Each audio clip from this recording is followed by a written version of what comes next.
Bonsoir à tous et bienvenue dans ce 20h30, réunion ce jour, vendredi 22 mai 2015 du Conseil des ministres, dans la salle habituelle des délibérations sous la présidence de Issoufou Mahamadou, président de la République, président du Conseil des ministres. Après examen des points inscrits à l'ordre du jour, le Conseil a pris d'importantes décisions. Les conclusions avec Rahilat Cheb. Au titre du ministère des Affaires étrangères, de la coopération, de l'intégration africaine et des Nigériens à l'extérieur, le Conseil des ministres a examiné et adopté les projets de test ci-après.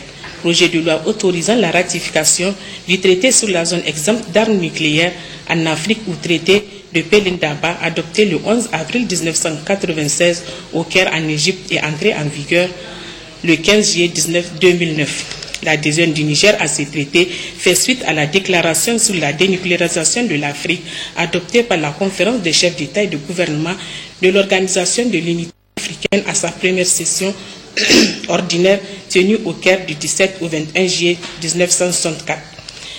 Le traité de Pelindaba vient donc concrétiser l'engagement solennel pris par les États africains dans leur déclaration à ne pas fabriquer ou à strictement contrôler les armes nucléaires sur le continent.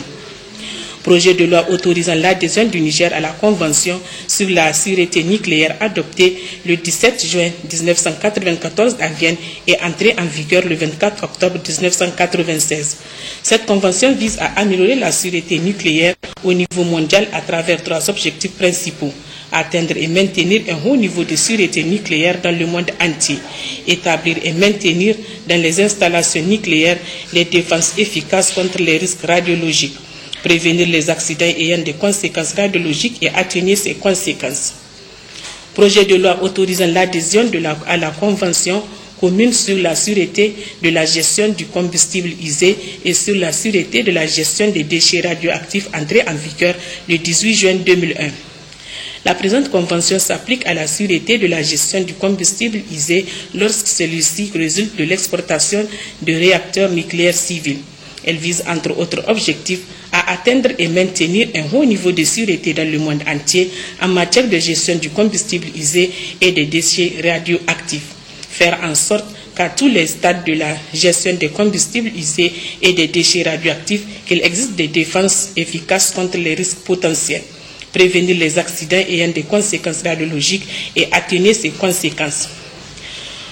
Projet de loi autorisant l'adhésion à la Convention sur l'assistance en cas d'accident nucléaire ou de situation d'urgence radiologique, adopté le 26 septembre 1986 à Vienne et entré en vigueur le 26 février 1987. La présente convention a pour but d'instituer un cadre international qui facilite la fourniture rapide d'une assistance en cas d'accident nucléaire ou de situation d'urgence radiologique afin d'atténuer les conséquences et de protéger la vie, les biens et l'environnement des rejets radioactifs. Ces quatre conventions entrent dans la catégorie des accords visés par les dispositions de l'article 169 de la Constitution, dont la ratification est subordonnée à l'adoption préalable d'une loi d'autorisation. Les quatre projets de loi seront transmis à l'Assemblée nationale pour adoption. Au titre du ministère de l'Intérieur, la sécurité publique, de la décentralisation des affaires coutumières et religieuses, le Conseil des ministres a examiné et adopté le projet de loi portant prorogation de l'état d'urgence dans la région de Difa.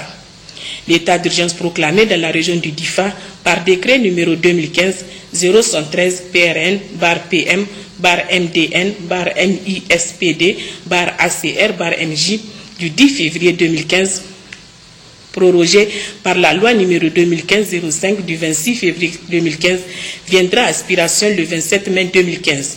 Mais les circonstances ayant prévalu pour son instauration persistent encore aussi, et pour permettre aux forces de défense et de sécurité de mener convenablement leur mission de sécurisation de la région, le gouvernement a jugé nécessaire la prorogation de l'état d'urgence conformément aux tests en vigueur. Au titre du ministère de l'Environnement, de la Salubrité urbaine et du Développement durable, le Conseil des ministres a examiné et adopté le projet de loi portant statut autonome du personnel du cadre des eaux et forêts. Les objectifs visés à travers cette loi sont notamment l'affirmation claire et précise de la mission des cadres des forces des eaux et forêts et de son appartenance aux forces de défense et de sécurité. la recherche d'une modernisation de l'administration des eaux et forêts à travers l'ouverture à d'autres compétences nécessaires à l'accomplissement de la mission du cadre. L'orientation du cadre vers une administration de résultats à travers une redéfinition des profils post-emploi et améliorer des critères d'évaluation du personnel. La fixation de l'âge de départ à la retraite à son temps pour tous les agents du cadre des eaux et forêts. Ce projet de loi sera transmis à l'Assemblée nationale pour adoption. Mesures nominatives. Le Conseil des ministres a examiné et adopté les mesures individuelles suivantes. Au titre du ministère de la fonction publique et de la réforme administrative, M. Nassir Issa Bawa, professeur d'enseignement, matricule 105-364-D, est nommé inspecteur des services au ministère de la fonction publique et de la réforme administrative, poste vacant. M. Mohamed Abdelaziz, chef de division d'administration générale, matricule 117-809-H, est nommé directeur de la législation au ministère de la fonction publique et de la réforme administrative en remplacement de M. Nassir Issa Bawa, appelé à d'autres fonctions. Au titre du ministère de l'Agriculture, M. Haroun Ibrahima, ingénieur agronome, matricule 110-753-H, est nommé conseiller technique du ministre d'État, ministre de l'Agriculture, en remplacement de M. Abdou Cheibou. Au titre du ministère de l'Élevage, docteur vétérinaire Abdoulaye Barkiré, matricule 40355-Z, est nommé conseiller technique du ministre de l'Élevage. El-Haj Oumar Mamman, matricule 1379-C, licence en développement et éducation, est nommé conseiller technique du ministre de l'Élevage. M. Abdoulaye Mayaki, matricule 51-530, cadre supérieur de l'élevage, est nommé conseiller technique du ministre de l'Élevage. Docteur vétérinaire Ramou Aboubakar, matricule 113-553, est nommé inspecteur des services de l'élevage au ministère de l'Élevage. La suite avec Sadi Sanda. Voilà, suite des conclusions. Docteur vétérinaire Seyni Boubakar, matricule 43-382, est nommé inspecteur des services au ministère de l'Élevage. Au titre du ministère du Travail, de l'Emploi et de la Sécurité sociale, Madame Abdoulaye Aïssata Adamou, professeur de l'enseignement secondaire, matricule 49-437, est nommé secrétaire général du ministère du Travail, de l'Emploi et de la Sécurité sociale en remplacement de M. Ibrahim Bala Souley, appelé à d'autres fonctions. M. Souley Hiro, docteur en soins infirmiers, matricule 68-502-Y, est nommé directeur général de la protection sociale au ministère du Travail, de l'Emploi et de la Sécurité sociale en remplacement de M. Hassan Garba Barkiré, appelé à d'autres fonctions. Au titre du ministère de la Culture, des Arts et des Loisirs, Mademoiselle Aïchatou Ali Soumaïla, sociologue, est nommée conseillère technique du ministre de la Culture, des Arts et des Loisirs, poste vacant. Au titre du ministère de l'Intérieur, de la Sécurité publique, de la décentralisation et des affaires coutumières et religieuses, Madame Mohamed Taoujer Maïmouna Magaji, inspectrice principale du Trésor, matricule 64-179-U, est nommée directrice générale des ressources au ministère de l'Intérieur, de la Sécurité publique, de la décentralisation et des affaires coutumières et religieuses en remplacement de M. Ibrahim Abdou. Communication, le Conseil des ministres a entendu plusieurs communications. Une communication du Premier ministre relative à un marché pour l'achat de 20 000 tonnes de céréales au profit du dispositif national de prévention et de gestion des catastrophes et crises alimentaires. Une communication du ministre d'État, ministre des Mines et du Développement industriel sur la situation de la Société des mines d'Azélique Somina. Une communication du ministre de la Jeunesse et des Sports relative à l'organisation de la Coupe d'Afrique des Nations CAN U20 2019. À l'issue de cette communication, le gouvernement marque son accord pour accueillir cette importante compétition en 2019. L'ordre du jour étant épuisé, son Excellence, Monsieur le Président de la République, a levé la séance. Suite de cette édition.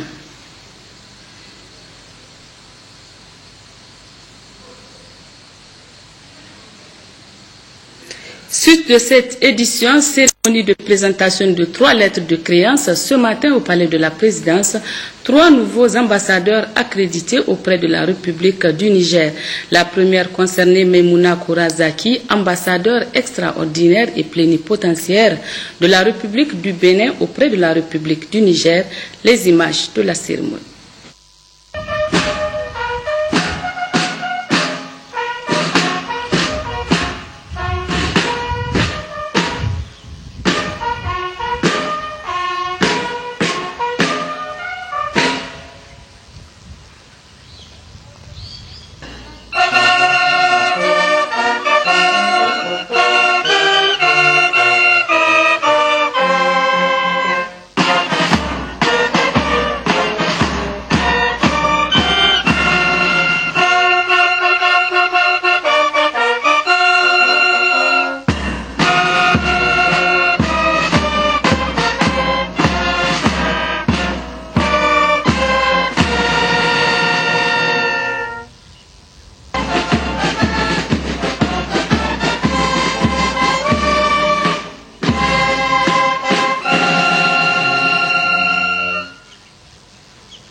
Monsieur le Président de la République, chef de l'État, j'ai l'honneur et le privilège de vous présenter son Excellence Madame Maimouna Kourazaki, épouse Ladi, en qualité d'ambassadeur extraordinaire et plénipotentiaire de la République du Bénin auprès de la République du Niger.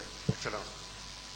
J'ai l'honneur, Excellence, de vous remettre les lettres à lesquelles son Excellence, Monsieur Boni Yahi, président de la République du Bénin, m'accrédite auprès de votre Excellence en qualité d'ambassadeur extraordinaire et plénipotentiaire. En même temps, j'ai le plaisir de vous présenter les lettres de rappel de mon prédécesseur.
Madame Eva Emnes, nouvelle ambassadeur extraordinaire et plénipotentiaire de la Suède au Niger, a aussi présenté ses lettres de créance au président de la République, chef de l'État, Issoufou Mahamadou.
République, chef de l'État, j'ai l'honneur et le privilège de vous présenter son Excellence, Madame Eva Emnes, en qualité d'ambassadeur extraordinaire et plénipotentiaire du Royaume de Suède auprès de la République du Niger.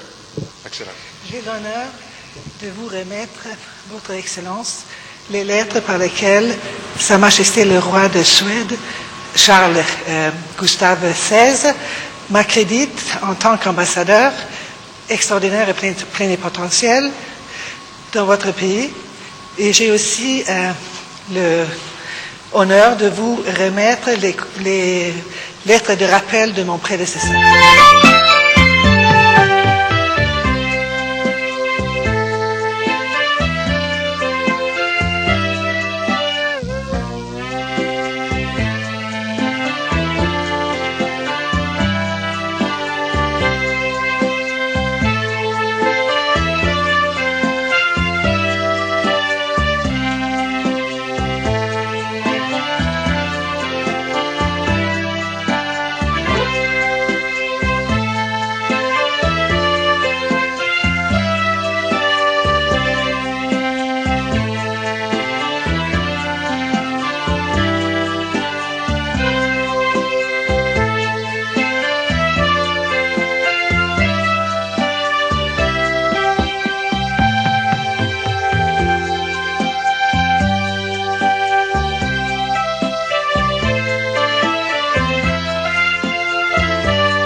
Le président Issoufou Mamadou devait enfin recevoir les lettres de créance de Bo Jensen en qualité d'ambassadeur extraordinaire et plénipotentiaire du Royaume du Danemark auprès de la République du Niger, avec résidence à Ouagadougou au Burkina Faso.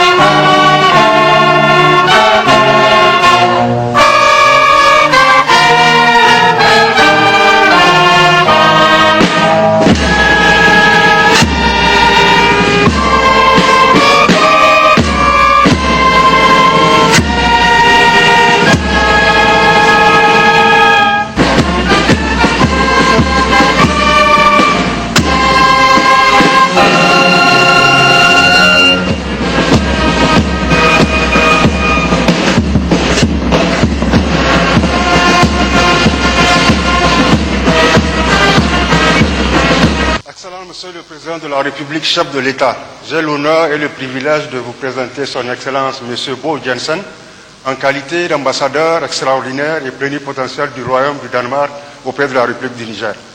Excellence. Excellence, Monsieur le Président, c'est pour moi un grand honneur et une grande joie de vous présenter les lettres par lesquelles Sa Majesté, la Reine Margrethe II, m'a accrédité auprès de vous comme ambassadeur extraordinaire et plénipotentiaire. Permettez-moi de vous remettre en même temps les lettres de rappel de mon successeur, Son Excellence, Madame Birgitte Markus.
À noter qu'auparavant, ces diplomates étaient au ministère des Affaires étrangères où ils ont présenté les copies figurées de leurs lettres de créance à la ministre Kani Aïchatou Boulama.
Et comme vous le savez, le président de la République, chef de l'État Issoufou Mahamadou, était hier à Abuja, au Nigeria, pour une visite d'amitié et de travail. Visite ayant permis au chef de l'État de rencontrer les présidents entrants et sortants du Nigeria et qui vise surtout à renforcer davantage les liens de coopération qui ont toujours existé entre nos deux pays.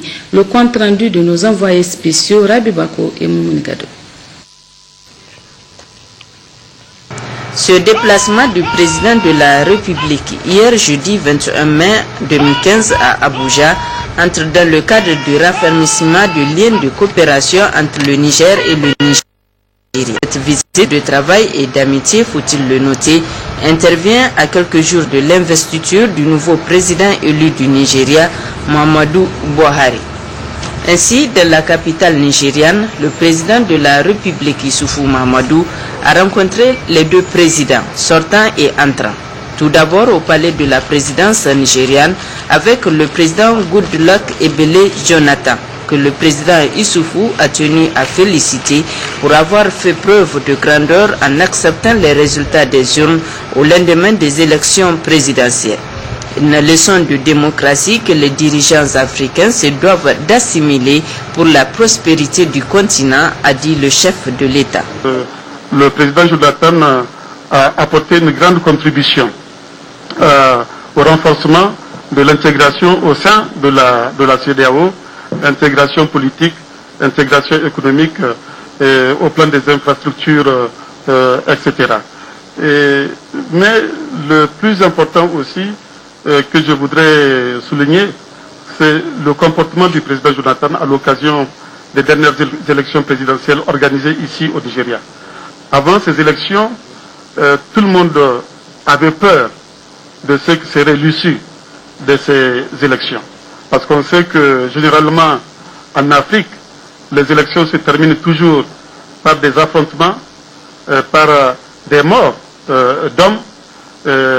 Et heureusement, ici au Nigeria, grâce à la sagesse, grâce à la hauteur de vue, grâce aux convictions démocratiques du président Jonathan, ces élections se sont passées dans le calme, de manière transparente et honnête.